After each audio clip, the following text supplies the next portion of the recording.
suis dans la joie quand on me dit d'aller dans la maison de l'Éternel. Si toi tu n'as pas de raisons pour adorer le Seigneur, moi j'ai 1000 raisons qui me poussent à l'adorer. D'abord pour le souffle de vie et pour cette grâce qu'il nous accorde ce matin d'être dans sa maison pour l'adorer. C'est pourquoi nous avons toutes les raisons pour l'adorer, pour le bénir, pour le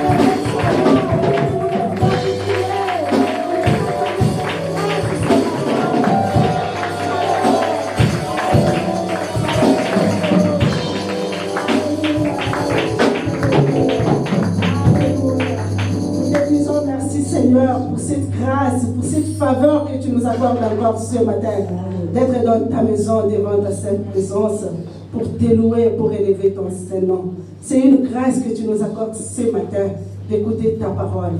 Parle-nous ce matin. Parle à nos cœurs, Seigneur. Parle à tout Kabarachine de Baba Baba. Nous te disons merci, mon Dieu. Merci pour ta parole de ce matin. Saint-Esprit de Dieu, nous invoquons ta présence ce matin. Prends le contrôle de toutes choses. Contrôle l'atmosphère ce matin, oh la Balachine. Que tout ce qui va se passer en ce Dieu soit pour ta gloire. Utilise-moi, mon Dieu, utilise-moi. C'est toi qui connais les besoins de ton peuple.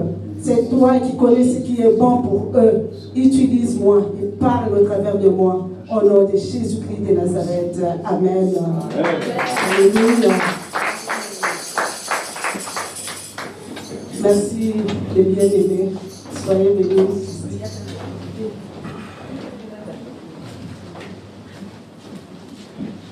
Nous allons lire dans le livre de Ésaïe, chapitre 49, de 13 à 16.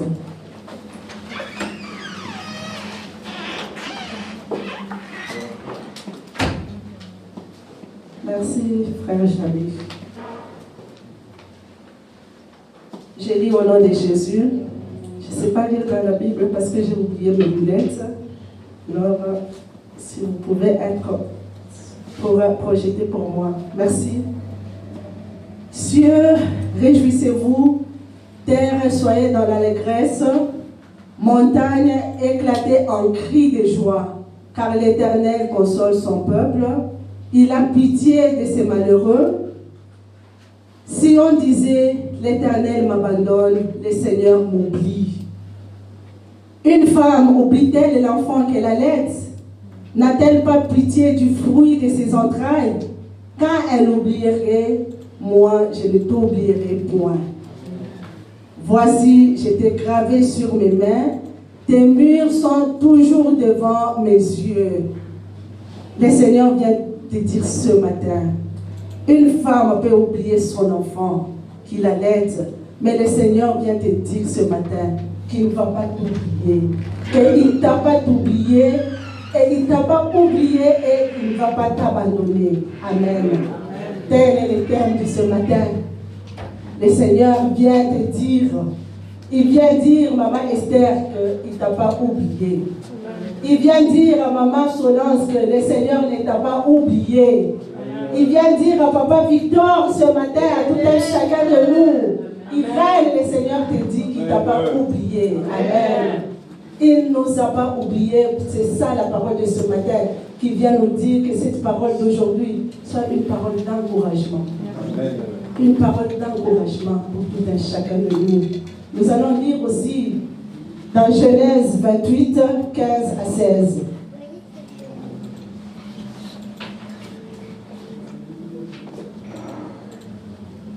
Je lis au nom de Jésus. Voici, je suis avec toi, je te garderai partout où tu iras. Et je te ramènerai dans ce pays, car je ne t'abandonnerai point et je n'ai point exécuté ce que j'ai dit. Jacob s'éveilla de son sommeil et il dit, certainement l'Éternel est enseigné. Et moi, je ne savais pas. Alléluia. Je viens te dire ce matin que l'Éternel est enseigné. Si tu doutes encore, je te dis ce matin qu'il est là.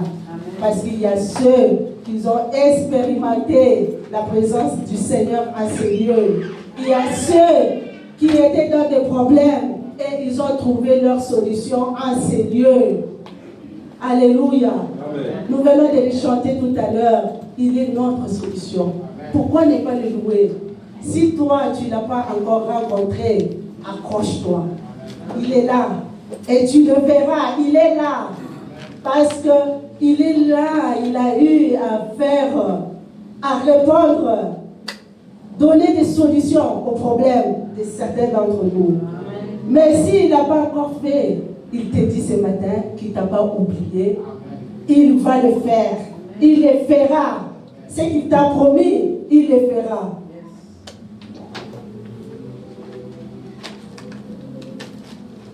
Dieu est un Dieu de promesses.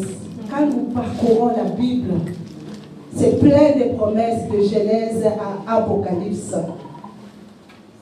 Tout au long de l'histoire de l'humanité, Dieu a envoyé ses prophètes, ses serviteurs, pour nous donner des promesses, nous parler des promesses et des prophéties, des promesses que Dieu nous a faites. La Bible, c'est tant de promesses. Il arrive que nous rencontrons des prophètes qui nous donnent une promesse particulière, peut-être pour moi, pour toi, quelque chose de particulier. Si tu n'as jamais rencontré un prophète qui t'a parlé de ta vie, mais la Bible est là. Elle est pleine de promesses. Dieu lui-même nous a donné tant de promesses dans sa Bible, parce que lui-même il le dit, que ce livre ne s'éloigne pas de ta bouche. C'est plein de promesses. Plein de promesses dans la Bible. Nous trouvons tout dans la Bible. Alléluia. Et Dieu, il nous dit tous ces plans de paix, ces plans d'amour, ces plans de grandeur qu'il a préparés d'avance pour chacun de nous. Parce que lui-même, il le dit dans Jérémie, car je connais les projets que j'ai formés sur vous, des projets de paix et non de malheur, afin de vous donner un avenir et une espérance. Il y a des fois, nous nous retrouvons dans des difficultés, mais quand Dieu nous fait une promesse, ça nous donne l'espérance. Il y a des fois, nous avons envie de tout abandonner.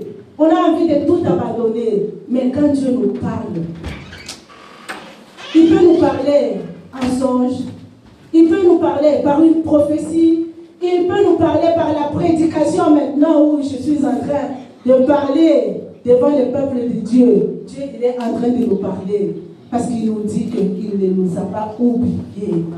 Il arrive des fois, nous avons envie de baisser les bras, nous sommes fatigués et on se dit non, je pense que Dieu m'a oublié. Pourquoi tant de malheurs parmi le peuple de Dieu? Pourquoi tant de peines parmi le peuple de Dieu? Des fois, on a l'impression, on dit non, moi je pense avec mon dossier, il m'a oublié. Mais je vois, il a répondu à tel, il a répondu à tel autre. Mais pourquoi pas à moi? Pourquoi ma situation traîne? Pourquoi ma situation demeure? Pourquoi je suis malade? Pourquoi à tel, j'ai demandé à Dieu pourquoi ça, il ne m'a pas donné. Mais il vient te dire ce matin qu'il ne t'a pas oublié. Amen. Il est là, il vient te dire encore ce matin qu'il ne t'a pas oublié et il ne t'a pas abandonné. Alléluia. Amen. La semaine passée, Papa Richard il nous a parlé de demeurer dans la présence de Dieu. Plus on demeure dans la présence de Dieu, plus, parce que des fois nous nous laissons vite, on prie, quand il n'y a pas de solution, on abandonne. Mais il nous a dit, demeurer dans la présence de Dieu. Tant que tu n'as pas encore trouvé la solution à ton problème, reste accroché à lui et demeure dans sa présence. Il finira par répondre à ton problème. Amen. Alléluia. Amen. Tout ce qu'il t'a promis, il va l'accomplir. Tout ce qu'il t'a promis, il va l'accomplir, mais à condition que tu demeures dans sa présence. Amen. Alléluia. Amen. Ne te lâche pas. Ne lâche pas parce qu'il est là. C'est un Dieu de secret. un Dieu de secret. Il dit, invoque-moi. Quand vous l'invoquez, invoque-moi, je te répondrai et je te révélerai les choses cachées. Quand vous l'invoquez, il va vous révéler les choses cachées. Ce qu'il a déjà préparé pour vous. Ce qu'il a déjà... Ce qui est dans les secrets, ce que toi tu ne connais pas. Il peut te révéler au travers de ses serviteurs ou à toi-même. Moi, je me souviens, il y a plus de 20 ans. Plus de 20 ans, je pense. Un jour, je rêve. Blessing était encore bébé. Je rêve, j'étais au Congo. Je rêve un jour, je monte l'avion. Je tiens Blessing à la main. Michel n'était pas encore né, mais j'avais encore un bébé au dos. Mais Michel n'était pas encore né. Et je tiens Blessing à la main. Je vois nous montons dans l'avion. Et là, quand on est dans l'avion, on était déjà dans l'avion, on veut descendre. On a atterri, mais là on veut quitter l'avion. Et là, je regarde, je vois la Statue de la Liberté. Et là, je n'avais pas vu la Belgique. J'avais vu, c'était les États-Unis. Hein. J'ai dit, mais Blessing, nous sommes aux États-Unis. Regarde, Statue de la Liberté. Mais je n'étais pas encore née. Et c'est maintenant que je réalise, je dis, donc Dieu me promettait, là, à l'époque, je n'avais même pas le projet de venir en Europe. Oui, je n'avais pas ce projet-là. C'est maintenant que je réalise, je dis, Dieu m'avait parlé. Dieu m'avait montré que je n'allais pas rester au Congo, que j'allais vivre en dehors du Congo. Puis j'avais pris l'avion et voilà, je me retrouve ici avec Blessing et encore avec un bébé qui était sur mon dos, un bébé qui n'était pas encore né. Voilà, je me retrouve avec Blessing et Michel en Europe. Donc Dieu nous parle par des songes. Il vous parle, c'est pourquoi je vous exhorte à faire attention aux songes. Tout ce que vous rêvez, faites attention à ça. Parce que Dieu, tu peux rêver, peut-être qu'on est en train de t'attaquer. Ce sont des attaques, il y a l'ennemi qui est en train de préparer quelque chose de mal contre toi. Mais si tu ne fais pas attention aux songes, l'ennemi va t'attaquer. Et il va faire du mal contre toi. Mais or, à partir des songes, quand tu rêves, tu sais réaliser ou te projeter, tu dis non, Dieu m'a promis ça. Ou maintenant, c'est une attaque. Je dois me lever et prier. Mais si c'est une promesse que Dieu t'a faite il y a plusieurs années, sache qu'il va l'accomplir. Même si ça traîne, même si jusque-là tu n'as pas encore vu, continue à espérer. Amen. Ne désespère pas. Sache que Dieu, il va l'accomplir, il finira par l'accomplir. Quel que soit le temps que ça va prendre, c'est un Dieu de promesses. Parce qu'il nous révèle les secrets cachés, comme il a révélé dans Genèse 18, de 17 à 22. La Bible dit qu'il a révélé à Abraham ce qu'il allait faire pour Abraham. Alléluia. On peut projeter pour nous Genèse 28, Genèse 18.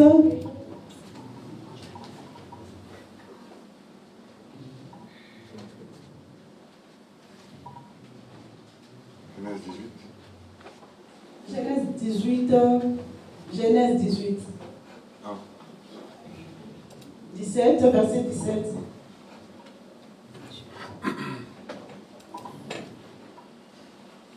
Alors, l'Éternel dit, cacherai-je à Abraham ce que je vais faire? Non, il n'est pas un Dieu de secret. Quand on l'invoque, il révèle les choses cachées. Alléluia. L'Éternel dit, cacherai-je à Abraham ce que je vais faire? Et au verset 19,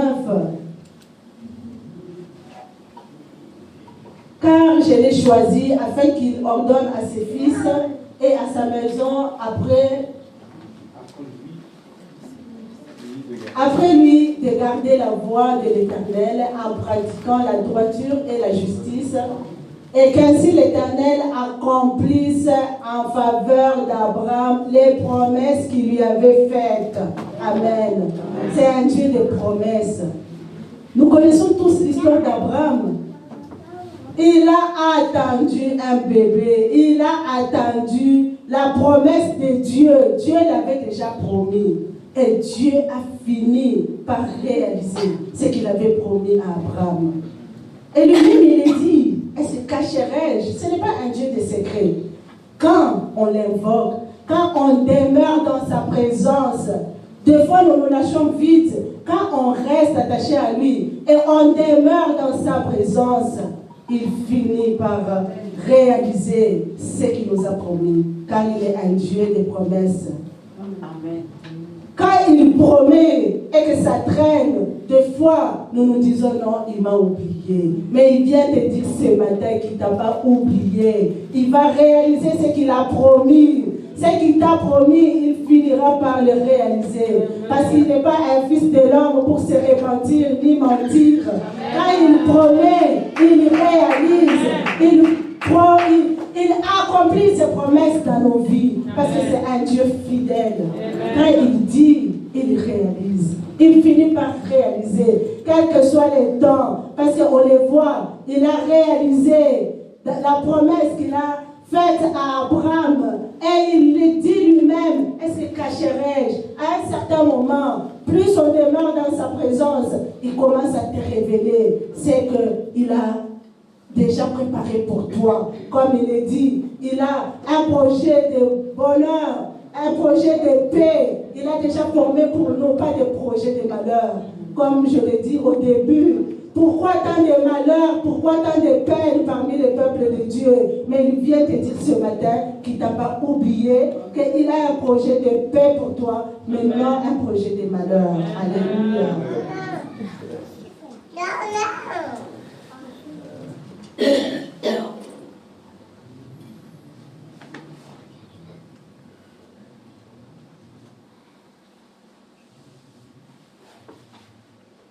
Dans Genèse 30, versets 22 à 24,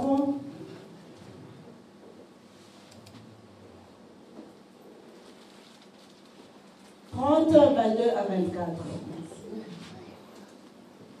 Dieu se souvint de Rachel, il exauça et il la rendit féconde. Amen. Amen.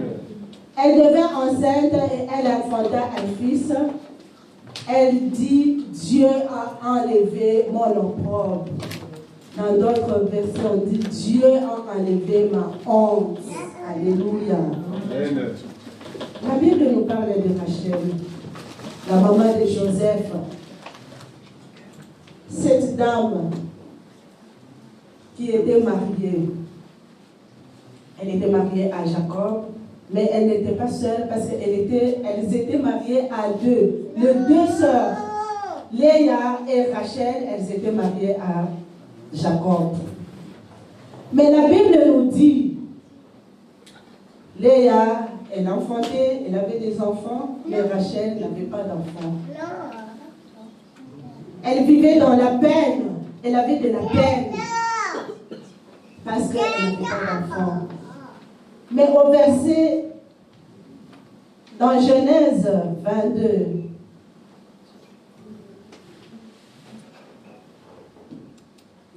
s'il te plaît. 30, 22.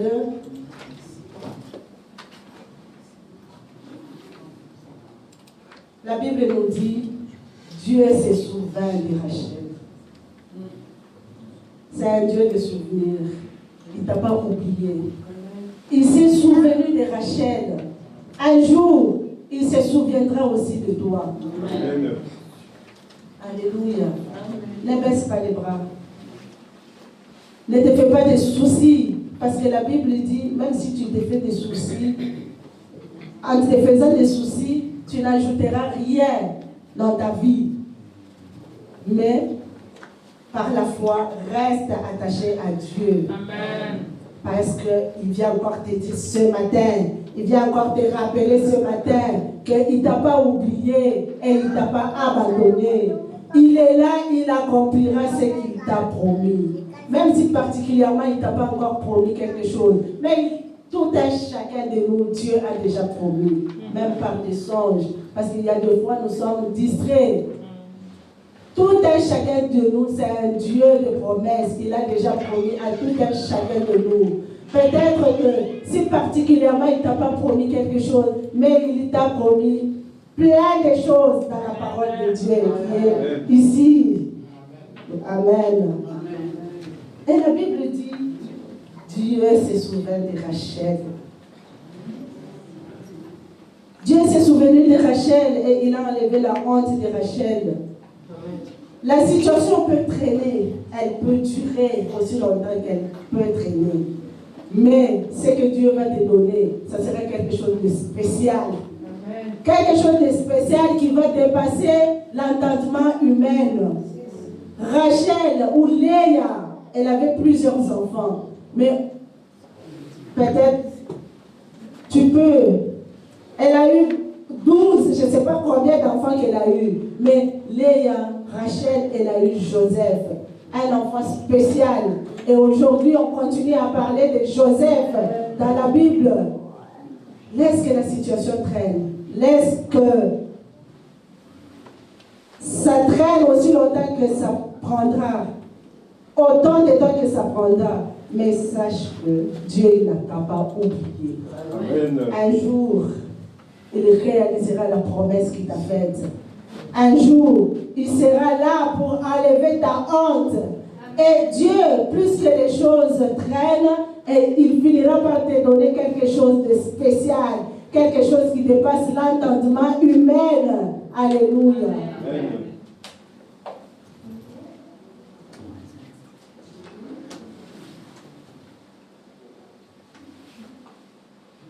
Et Genèse 37, versets de 5 à 11.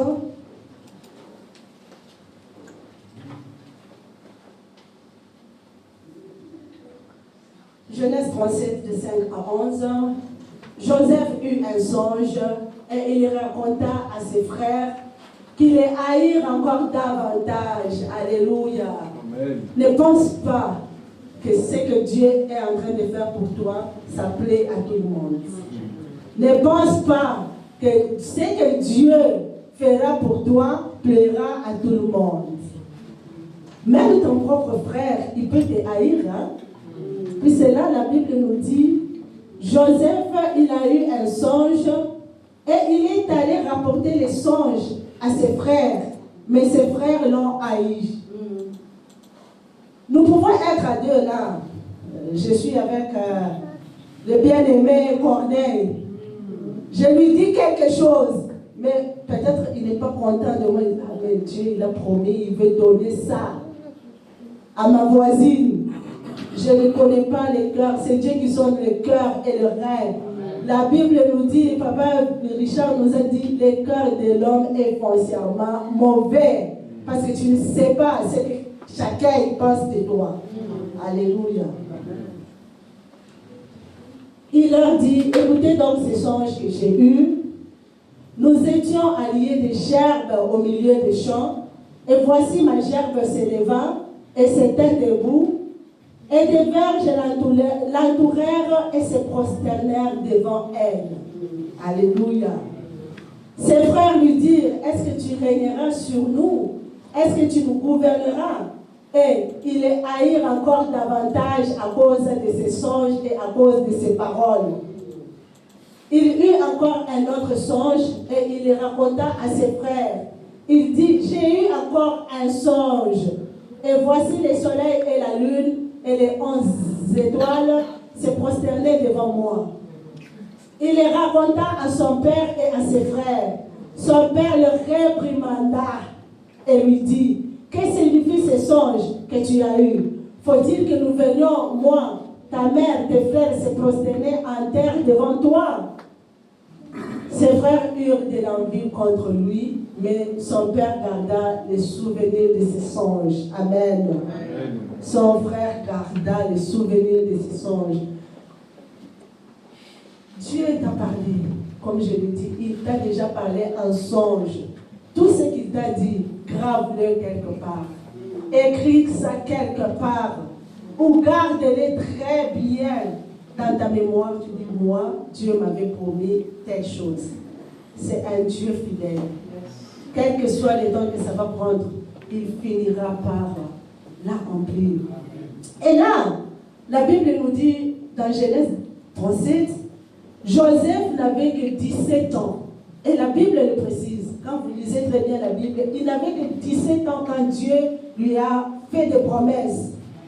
Il n'avait que 17 ans, il était trop jeune. Et là, ses frères, ses grands frères, l'ont haï davantage. Et son père lui a même réprimandé, il dit, tais-toi, laisse, qu'est-ce que tu veux? Tu veux dire que nous, on va venir se prosterner? Moi, ta mère, tes frères, on viendra se prosterner devant toi. Mais le Dieu fidèle, le Dieu des promesses. Dans Genèse, pour ceux qui écrivent Genèse 41, c'est à 30 ans. De 17 à 30 ans. Vous voyez le temps que ça fait. Il avait 17 ans quand Dieu a fait des promesses. Mais c'est dans Genèse 41, c'est à 30 ans que ce que Dieu lui avait promis s'est réalisé. Amen. Vous voyez le temps que ça prenne. Or, quand nous lisons l'histoire de Joseph, je ne sais pas si en tant qu'humain, on peut supporter ça. Hein? Je ne sais pas à notre époque, maintenant où nous sommes, hein, de 17 à 30 ans, tu es là, tu attends ce que Dieu t'avait promis. En passant par des difficultés, puis c'est quand nous parcourons bien l'histoire de Joseph. La Bible dit il a été vendu même comme esclave par ses frères. Alléluia. Amen. Faisons attention, hein? Même ton propre frère, il peut te faire du mal. Hein? Il peut te jalouser à ton propre frère. Quand tu es élevé, ton propre frère, il peut te faire du mal. Et la Bible nous dit, Joseph, il est passé par des situations difficiles. Vendu comme esclave par ses propres frères.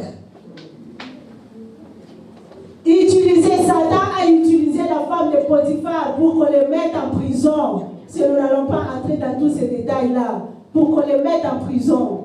Mais là, il était là. Il a gardé foi. Parce qu'il a continué à faire l'œuvre de Dieu, même en prison. On nous dit qu'il prêchait. Il a interprété des songes en prison. Si c'est nous à cette époque, non. Pourquoi Dieu m'a fait ça? C'est fini. Tu abandonnes et tu quittes la présence de Dieu. Mais Joseph, l'exemple à suivre, bien qu'il est passé par des situations difficiles, vendu comme esclave, il est passé par la prison, mais il est resté attaché à son Dieu. En continuant à faire l'œuvre de Dieu, même en prison, en interprétant les songes de ses amis ou ses collègues dans la prison, en interprétant les songes de Pharaon. Comme je l'ai dit, Rachel, quel que soit le temps que ça va prendre, quel que soit le temps que ça dure, mais sache-le, plus que ça dure, Dieu est en train de préparer quelque chose de bien, de spécial pour toi, quelque chose qui va dépasser l'entendement humain, quelque chose qui sera différent des autres. Rachel, Dieu lui a donné un enfant spécial qui était différent des autres enfants. Peut-être sa soeur Léa, elle a eu des enfants à l'époque, à cette époque on peut dire peut-être des Koulouna, mais ce que Dieu a donné à Rachel, plus le temps passe, plus ça prend du temps. Dieu est en train de préparer quelque chose de très bien pour toi, bien-aimé. Ne te fatigue pas, n'abandonne pas, ne lâche pas. Il ne t'a pas oublié, il est là. Tant qu'il t'a promis, il finira par réaliser sa promesse dans ta vie. Quel que soit le temps que ça va prendre. Alléluia. Amen.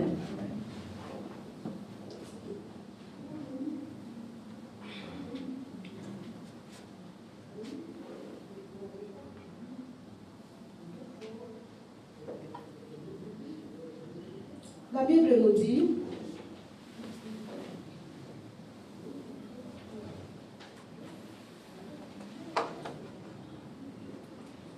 les frères de Joseph, ils avaient oublié leurs frères. Même ses amis de prison, ils avaient oublié. Mais Dieu ne t'a pas oublié. Amen. Combien de mamans oublient leurs enfants? En suivant les réseaux sociaux tous les jours, nous voyons il y a des mamans qui jettent les enfants, qui abandonnent les enfants. La maman peut t'oublier. Les amis peuvent t'oublier. La preuve est qu'il y a des fois, nous faisons des fêtes, on oublie des amis. Tu oublies d'envoyer l'invitation à ton ami. Alléluia. Amen. Combien des enfants ont oublié leurs parents? Pauvres papas, pauvres mamans qui ont eu à travailler dur, à sacrifier leur vie pour les enfants. Mais combien des enfants ils ont oublié leurs parents? Il y a les autres qui ont même honte. Tellement que peut-être qu'il a eu un bon travail, il roule carrosse, alors il est avec des amis, il oublie même de présenter son papa, de présenter sa maman, tout en oubliant que c'est lui peut-être qui va prendre soin de son père ou de sa mère. Mais il y a des enfants qui oublient leurs parents. Il y a les parents qui abandonnent leurs enfants et ils les jettent. Tous les jours, nous voyons dans les réseaux sociaux combien ils jettent les enfants, combien de parents ils oublient. Peut-être qu'il n'a plus de moyens, il abandonne parce qu'il n'a pas de moyens pour subvenir aux enfants aux soins aux besoins de leurs enfants. Mais la Bible dit, une mère peut oublier l'enfant qui la laisse, mais Dieu ne t'oubliera pas. Il ne t'abandonnera pas. Alléluia.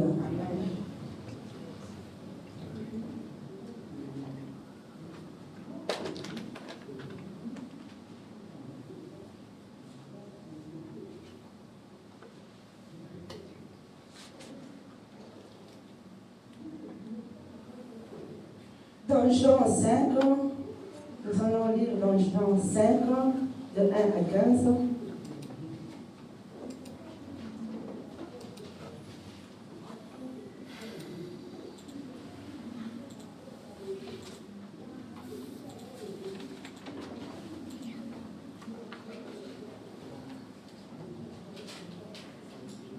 Après cela, il eut une fête des Juifs et Jésus monta à Jérusalem.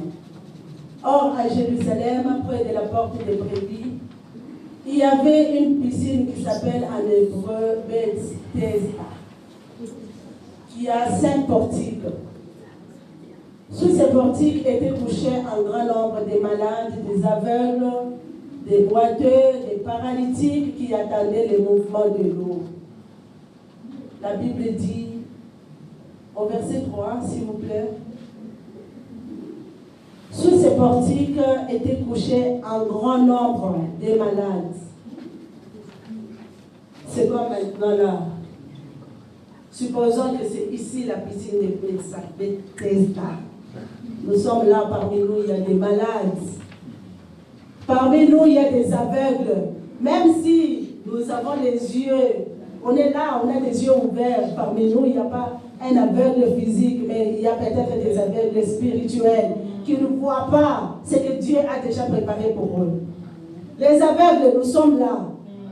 Nous ne voyons pas les promesses que Dieu nous a déjà faites. Nous ne voyons pas ce que Dieu a déjà prévu pour nous. Aveugle, ce n'est pas seulement les non-voyants. Nous parlons des aveugles spirituels. Dieu a déjà prévu quelque chose de bien pour nous, mais nous ne voyons pas. Alléluia. Amen. Des boiteux. Parmi nous, il y a aussi des boiteux spirituels. Il est là, peut-être aujourd'hui, il est à l'église et demain il n'est pas là. C'est un boiteux. Alléluia. Qui attendait le mouvement de l'eau? On peut continuer. Car un ange descendait de temps en temps dans la piscine et agitait de l'eau. Et celui qui descendait le premier, après que l'eau avait été agitée, était guéri. Quelle que soit la maladie. Alléluia. Je sais que c'est un Dieu qui guérit. Il a dit, par ses meurtrissures, nous sommes guéris. Il a dit, il s'est chargé de nos douleurs et de nos souffrances à la croix. Quelle que soit sa maladie, quand on vient en présence de Dieu, il finit par guérir. Il guérit quelle que soit la maladie. À moins que ce soit dans sa souveraineté et qu'il a prévu de t'appeler auprès de lui, mais devant la présence de Dieu. C'est ce qui fait que nous pouvons nous retrouver. Nous avons une même maladie. On a eu à souffrir des maladies semblables. Mais Dieu l'a rappelé et toi, tu es guéri. Personne ne peut se dire qu'il n'a jamais été guéri. Tous, on a eu le Covid ici. On a été tous atteints. Personne ne peut dire qu'il n'a pas été atteint. On a été tous atteints de Covid. Peut-être on a fait des symptômes, on a été asymptomatiques. Mais Dieu a rappelé beaucoup auprès de lui. Mais il nous a fait cette grâce d'être en vie jusqu'aujourd'hui. Il nous a guéris. Alléluia. Donc c'est un Dieu. Quelle que soit la maladie, quand on est dans la piscine, quand on vient dans sa présence, il finit par guérir la maladie. C'est une promesse qu'il nous a faite. Parce que lui-même, il dit, dans ses meurtrissures, nous sommes guéris. Et il a dit lui-même qu'il s'est chargé de nos douleurs. Il s'est chargé de nos maladies. Alléluia. Amen. Là, s'est trouvé un homme malade depuis 38 ans. Jésus l'ayant vu coucher, sachant qu'il était malade depuis longtemps. Dieu te connaît, il sait. Il connaît ta situation. Il connaît. Parce qu'il y a des fois là, non, il a oublié. Non.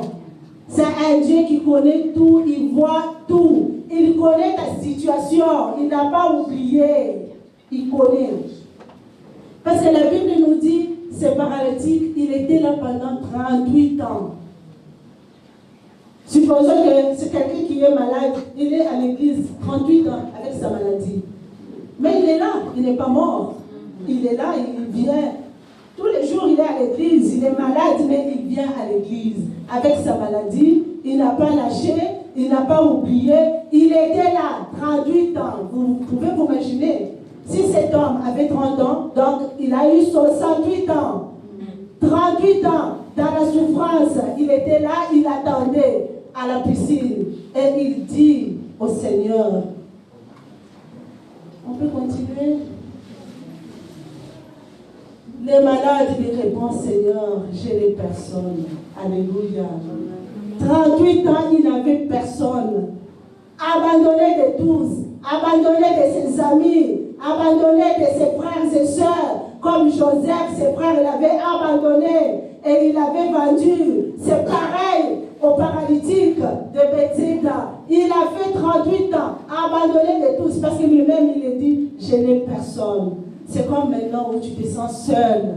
Tu sais, il y a des fois, c'est vrai, tu peux être avec tes frères et tes sœurs, mais quand tu te retrouves seul dans ton lit, devant ta situation difficile, tu peux être avec ton mari ou ta femme à côté, mais seul dans ta conscience, devant le Saint-Esprit ou devant la présence de Dieu, on se retrouve toujours seul.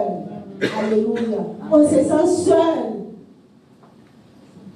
Dans la conscience, dans la pensée, on est seul. C'est vrai, tu peux être là, ton mari il est à côté, tes enfants ils sont à côté, mais devant ta situation, ce qui te dérange, ce qui te trouble, tu es seul. Alléluia. Amen.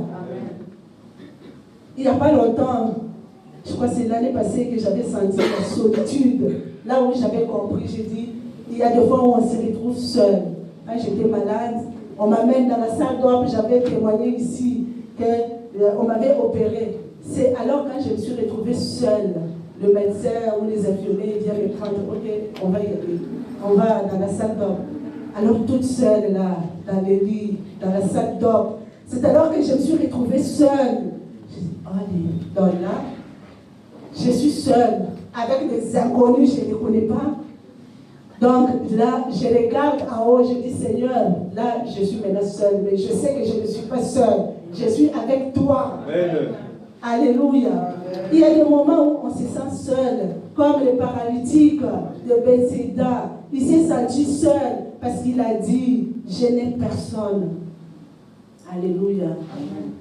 Mais il n'était pas seul. Jésus était là avec lui. Amen. Jésus ne l'a pas oublié. Il est allé le suivre à la piscine. Il y avait beaucoup de malades à la piscine. On nous dit qu'il y avait des malades, des paralytiques, il y avait des aveugles. Mais, quel que soit le temps que ça prend, Jésus savait que sa maladie avait duré longtemps. C'était son jour, ce jour-là. Comme aujourd'hui, c'est ton jour, du moment où la parole de Dieu est en train de passer, saisis l'occasion. Ce qu'il t'a promis, il va l'accomplir. Alléluia. Approprie-toi de la promesse de Dieu. Approprie-toi de la parole de ce matin. Il ne t'a pas oublié. Il est là ce matin. Il est là. Il vient te dire qu'il ne t'a pas abandonné. Il est là ce matin. Il te prie. Il est là pour toi. Il ne t'a pas oublié. Il accomplira ce qu'il t'a promis. Quel que soit le temps que ça peut prendre. Puisque la Bible nous dit, les paralytiques, il a fait 38 ans à la piscine. Il n'a pas lâché. Bien qu'il était seul, il n'avait personne. Mais il avait la foi. Parce que s'il n'avait pas la foi, il pouvait partir. Mais il avait toujours la foi. Il était là, il attendait son jour. Il était là, il attendait. Parce que s'il n'avait pas la foi, il pouvait abandonner. Comme il n'avait personne, il pouvait prendre son lit et partir. Mais il est resté là. Avec la foi qu'un jour viendra où quelqu'un pourrait le jeter dans la piscine, mais il a eu une guérison spéciale. Puisque la Bible nous dit, tout le monde devait se jeter dans l'eau. Il fallait que l'ange secoue l'eau pour que la personne se jette dans l'eau. Mais lui, sa guérison était spéciale. Spéciale, il ne s'est pas jeté dans l'eau. Le temps que ça prenne, quel que soit le temps que ça prenne, tu auras une guérison spéciale. Tu auras une solution spéciale. Dieu est là pour te donner une solution spéciale. Il fera quelque chose de spécial pour toi, qui va dépasser l'entendement humain, qui va dépasser l'intelligence des hommes. Reste accroché à Dieu. Accroche-toi. Demeure dans la présence de Dieu. Comme Papa Richard nous a dit dimanche passé, Abraham avait demeuré. La Bible dit, Abraham était avec Dieu. Il a reçu 3 personnes, 3 anges. Mais en recevant les 3 anges, il y avait 2 anges et Dieu lui-même était là.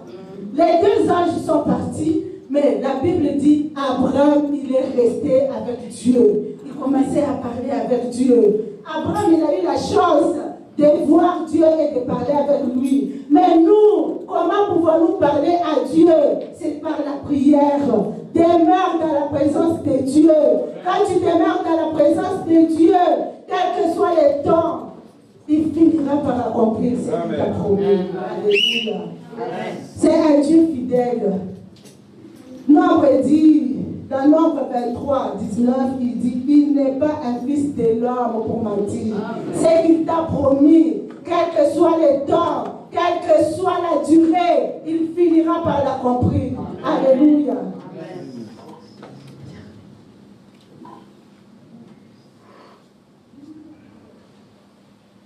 Tu n'es pas seul. Tu n'es pas seul. Si tu te sens seul, je te dis que tu n'es pas seul. Amen. Jésus est là avec toi. Amen. Amen. Il est là avec toi, à tes côtés. Physiquement, on se sent seul, mais spirituellement, il est un Dieu présent, omnipotent, omniprésent. Il est là partout avec nous. À moins que tu l'abandonnes. Comme Chronique dit, si tu l'abandonnes, il t'abandonne aussi. Mais tant que tu restes avec lui, tu restes dans la présence de Dieu. Avec la foi. La Bible dit c'est par la foi qu'Abraham a reçu Isaac. C'est par la foi, on l'appelle le père de la foi. Il est resté bien que ça traînait, c'est vrai. Il a failli des fois, nous, en tant qu'homme dans la chair humaine,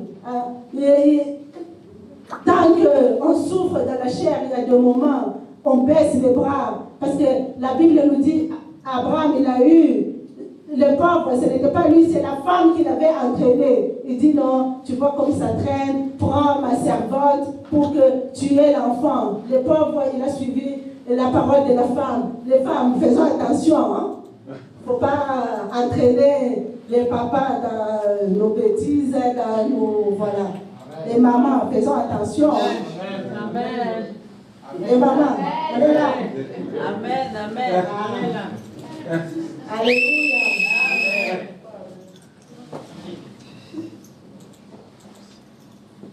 Et si nous continuons notre lecture de ce matin, verset 8, lève-toi, lui dit Jésus, prends ton lit et marche. On peut continuer. Aussitôt, cet homme fut guéri et prit son lit et marche. C'était le jour du sabbat. Les Juifs dirent, celui qui avait été guéri, c'est le sabbat. Il n'est pas permis d'emporter ton lit.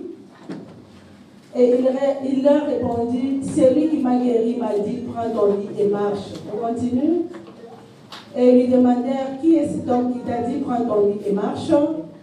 Mais celui qui avait guéri ne savait pas, car c'était Jésus, qui avait disparu de la foule, qui était en ces lieux. Et depuis, Jésus le trouva dans les temples. Alléluia. Après la guérison, l'homme est resté dans les temples. Il est resté dans la maison de Dieu. Parce qu'il y a des fois, Dieu nous bénit, mais les bénédictions nous éloignent de la présence de Dieu. Quand Dieu nous bénit. Il y a du moment où Dieu nous bénit, mais les bénédictions nous éloignent. Mais la Bible dit, depuis, Jésus le trouva dans les temples et lui dit, tu as été guéri, ne pêche plus. Donc cet homme, il était malade, c'est à cause de son péché. Et la Bible dit, Jésus lui dit, ne pêche plus. Mais bien que nous péchons, parce que dans la chair humaine, nous sommes humains, mais il est un Dieu lent à la colère. C'est un Dieu qui pardonne, quels que soient nos péchés. Quand on reconnaît nos péchés et on va vers lui, il nous pardonne et il accomplit toujours les promesses dans nos vies. Amen. Que les péchés ne nous éloignent pas de la présence de Dieu. Qu'on ne se sent pas coupable de non mais j'ai péché, Dieu il ne va pas faire ce qu'il m'a promis, non. Il a pardonné les paralytiques à Bethséda et il l'a guéri. Tant qu'on reconnaît nos péchés, on va vers Dieu. Quels que soient les péchés, c'est un Dieu miséricordieux et lent à la colère, il nous pardonne et il finit par réaliser ses promesses dans nos vies. Qu'on ne se sente pas coupable. Ce qu'on nous demande, c'est l'humilité. Reconnaître qu'on a péché et aller vers lui et demander pardon. Alléluia.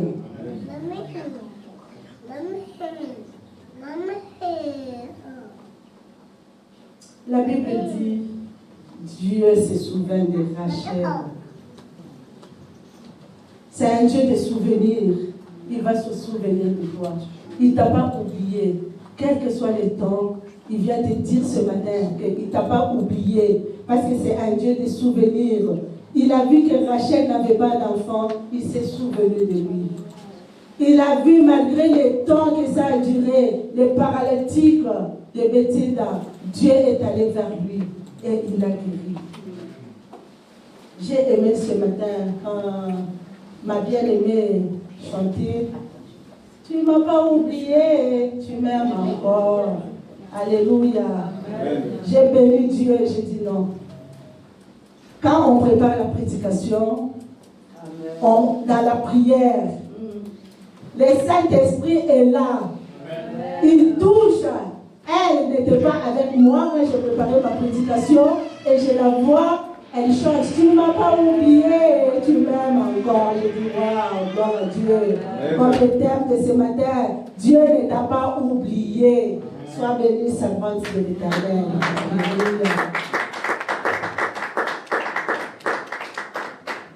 C'est un Dieu de souvenirs. Il se souvient de Rachel. Il s'est souvenu. Il est allé vers l'homme, le paralytique, quel que soit le temps, bien que ça a traîné, il est allé et il a réalisé la promesse. Bien que peut-être ce paralytique, il n'avait pas une promesse particulière, mais dans la Bible, comme je l'ai dit, c'est plein de promesses. Dieu s'est souvenu. Il a vu que là-bas, dans l'église, Rocher de la Paix, il y a tel qui est là, qui a attendu pendant longtemps, aujourd'hui, que ce soit un jour de visitation pour toi. Pour ton problème qui te dérange, il y a des moments chacun, il y a quelque chose. Peut-être que je ne peux pas le dire à Maman Blanche, mais j'ai ça dans mon cœur. Quelque chose là que tu demandes à Dieu, qui est un secret, que personne ne connaît, que ce jour, ce matin, Dieu te dit qu'il ne t'a pas oublié. Que Dieu se souvient de toi, comme il s'est souvenu de Rachel. Que Dieu se souvient de toi, comme il s'est souvenu de paralytique. Que Dieu se souvient de toi, comme il s'est souvenu de Joseph en prison. Il est là ce matin, pendant que la parole est en train de prêcher, de passer. Que Dieu se souvienne de toi. Amen. De ce que tu lui demandes en secret, ce que personne ne connaît pas. C'est que toi-même, avec Dieu, tu connais qu'il est là ce matin. Il t'a dit, il ne t'a pas oublié. C'est un Dieu fidèle. Il sait qu'il promet, il finit par le réaliser. Alléluia. Amen. Ne doute pas de l'amour de Dieu. Je viens te dire ce matin, ne doute pas de l'amour de Dieu. Il y a des fois, devant des situations difficiles, nous commençons à douter de l'amour de Dieu. On dit, est-ce que Dieu il m'aime? Est-ce qu'il m'aime encore? Il te dit encore ce matin, il t'aime encore, il ne t'a pas oublié. Tu m'aimes encore, tu ne m'as pas oublié, tu m'aimes encore. Alléluia. Reste ferme dans la foi. Hébreux 11 dit. On peut projeter pour nous Hébreux 11, verset 1. Premier verset.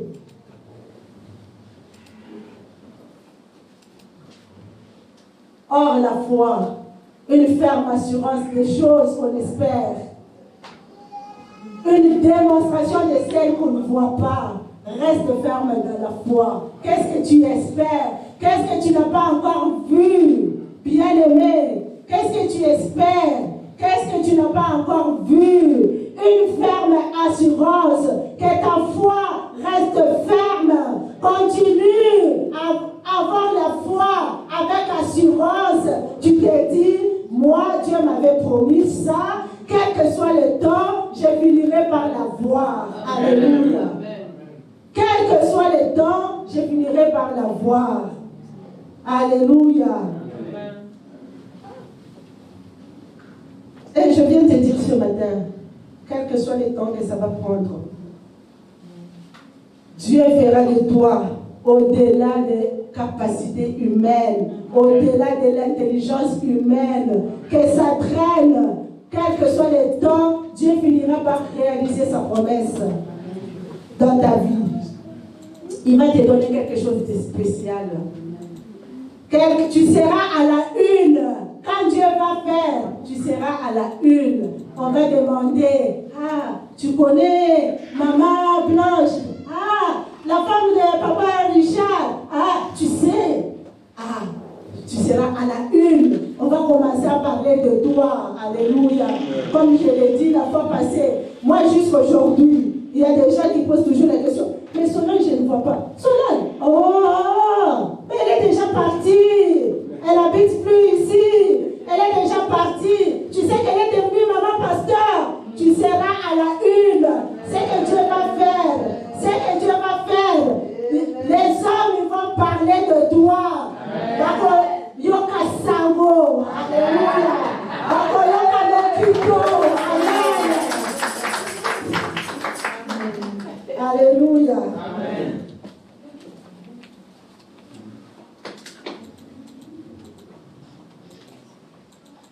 J'ai beaucoup aimé un témoignage. Je ne sais pas si vous arrivez de suivre. Les pasteurs, ils postent tous les jours des vidéos, des prédications dans Rocher de la Paix. J'ai aimé un témoignage d'un pasteur, j'ai vu pasteur Moses. Je ne sais pas si vous avez vu aussi ce témoignage. S'il y a quelqu'un qui l'a eu aussi. J'ai beaucoup aimé un pasteur qui a témoigné que lui et sa femme n'avaient pas d'enfants. Ici en Belgique, il est allé à 3 hôpitaux. C'est dans Rocher de la Paix. Hein. Si vous arrivez de suivre les vidéos, vous allez suivre ça. Il était en train de prêcher et de témoigner. Il dit, ici en Belgique, lui et sa femme n'avaient pas d'enfants quand ils se sont mariés. Ils sont allés dans 3 hôpitaux différemment. Dans le premier hôpital, on a dit au pasteur que non, il est impossible. Il est impossible que ta femme puisse concevoir. Médicalement, ils ont donné le diagnostic, c'était impossible. Et le pasteur, il a changé d'hôpital. Il est allé à un autre hôpital. Et là, on a dit aussi que non, c'est impossible. Mais le pasteur, il n'a pas lâché avec sa femme. Il a dit, on a prié. On a prié, comme papa Richard nous a dit, demeurer. Il y a des fois, nous allons et on fait un pas, ok, c'est fini, j'ai déjà demandé, je pars. Mais le pasteur et sa femme, ils ont demeuré dans la prière. Ils sont restés en prière, quels que soient les temps que ça avait pris. Mais la Bible nous dit, ou les témoignages du pasteur, j'ai vraiment aimé, il dit qu'on est resté dans la prière. On a prié. On a prié. Plusieurs fois, donc il a dit, on a prié. Mais un jour, sa femme lui dit, je ne me sens pas bien. Je suis malade. Et il a vu, la femme commencer à se plaindre. Je suis malade, je ne me sens pas bien. Le pasteur dit, viens, je vais prier pour toi. Il a prié pour la femme.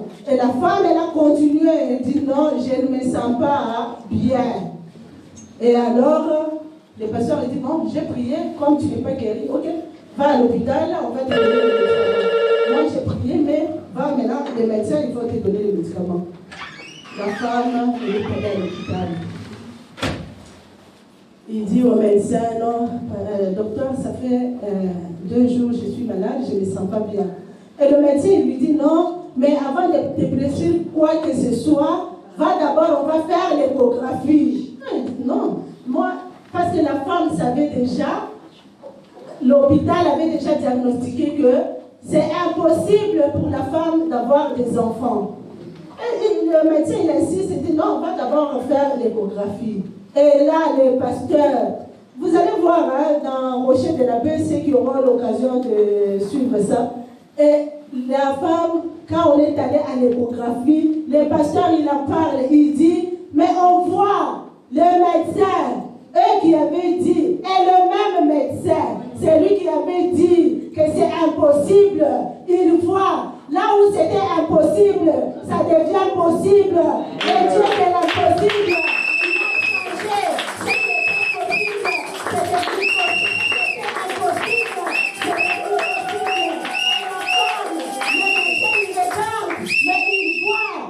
C'était impossible, il y a un bébé qui est là, en train de bouger. Alléluia. Dieu va te donner quelque chose de spécial qui va dépasser l'entendement humain. Et le médecin, il ne se répand lui-même. Et sa secrétaire qui dit non, mais c'est la femme dont on avait dit que c'était impossible, qu'elle ne peut pas avoir d'enfant. Mais cette femme, Dieu a changé sa situation. Ce qui était impossible, c'est devenu possible. Ces entrailles qui ne pouvaient pas enfanter, Dieu a donné un bébé à cette femme, au maman pasteur. Et le pasteur, ce n'était même pas un enfant. Le pasteur, quand il parle, il dit, avec mes enfants. Donc, là où on avait dit que c'était impossible, Dieu a changé la situation. Il est capable de changer des donnes. Je l'appelle le Dieu grand et redoutable qui change des donnes et des situations. Quand on reste attaché à lui, il ne t'a pas oublié. Je viens te dire ce matin qu'il ne t'a pas oublié. Il est là. Demeure dans sa présence. Il finira par accomplir ce qu'il t'a déjà promis. Parce que c'est un Dieu fidèle. C'est un Dieu qui ne ment pas. La Bible dit, il n'est pas un fils de l'homme pour se repentir et mentir. Quand il dit, il l'accomplit. C'est un Dieu. Il ne peut pas, un homme, il peut te promettre quelque chose. Et puis après, il dit, bon, tu vois, Irène, je t'ai promis que j'allais te donner ça, mais je pense que je ne donne plus. Mais Dieu, c'est un Dieu fidèle. Quand il te promet, quel que soit le temps, quel que soit, que ça tue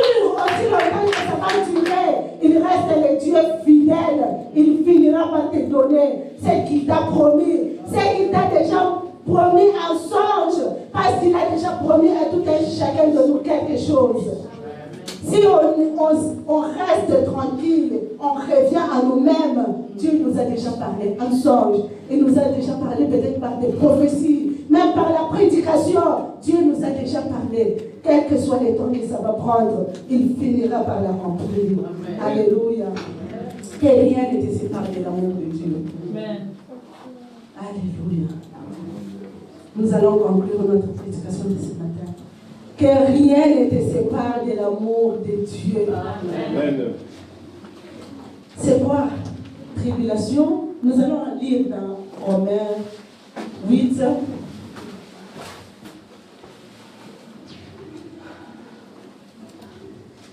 Romains 8, 35, 39.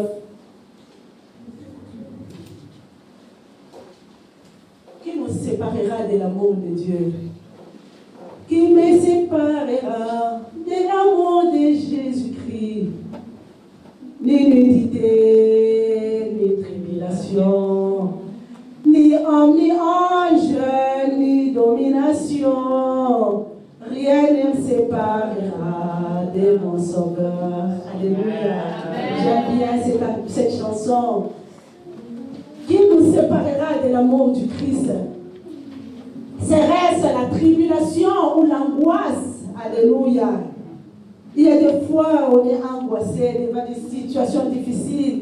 On a de la peine devant des situations difficiles. Alléluia. Ou la persécution. Il y a des fois nous sommes persécutés partout au travail. Vous savez, les temps c'est dur, ces jours-ci. Il y a des factures qui nous attendent. Il y a l'énergie, il y a les loyers, il y a les dettes. Nous sommes persécutés de tous côtés. Alléluia. Ni l'angoisse ou la persécution, la faim.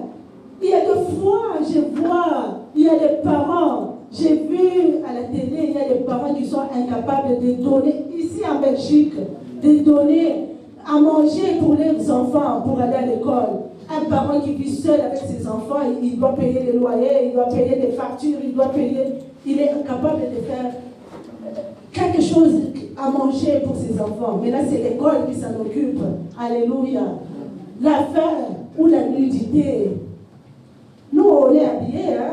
Vous avez déjà vu quelques vidéos des enfants en Afrique. Alléluia.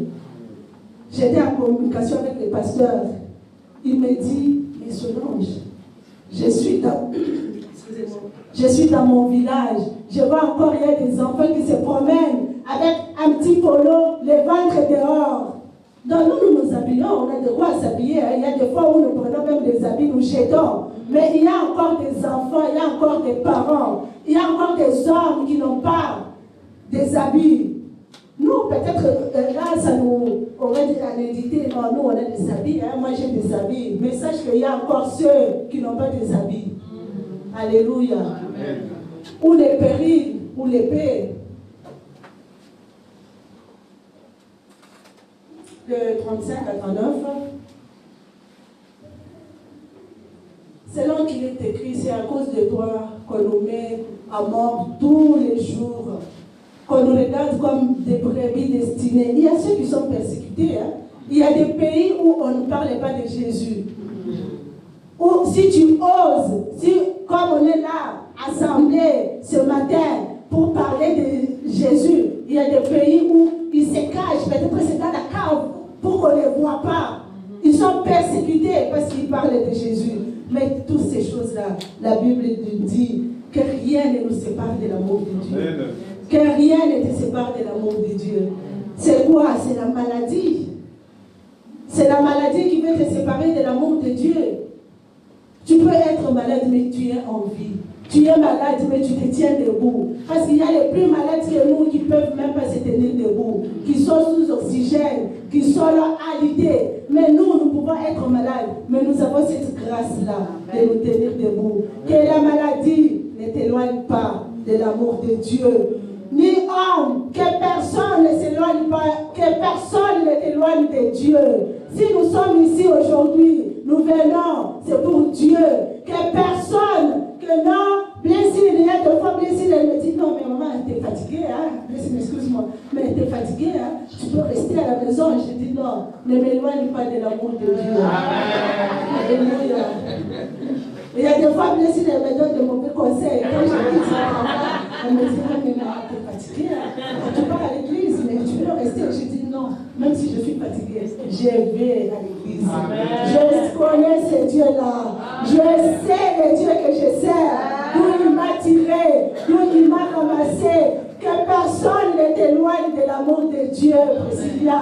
Ah non, tu vas au rocher de la paix. Non, mais rocher de la paix, tu vois. Là, non. Dieu, c'est Dieu-là qui t'a béni. C'est Dieu-là qui t'a amené à rocher de la paix. Il sait pourquoi il t'a amené ici. Que personne, ni homme, ni domination, ni principauté, que personne ne t'éloigne de l'amour de Dieu. Il ne séparera de l'amour de Dieu. Chacun, il a une histoire avec son Dieu.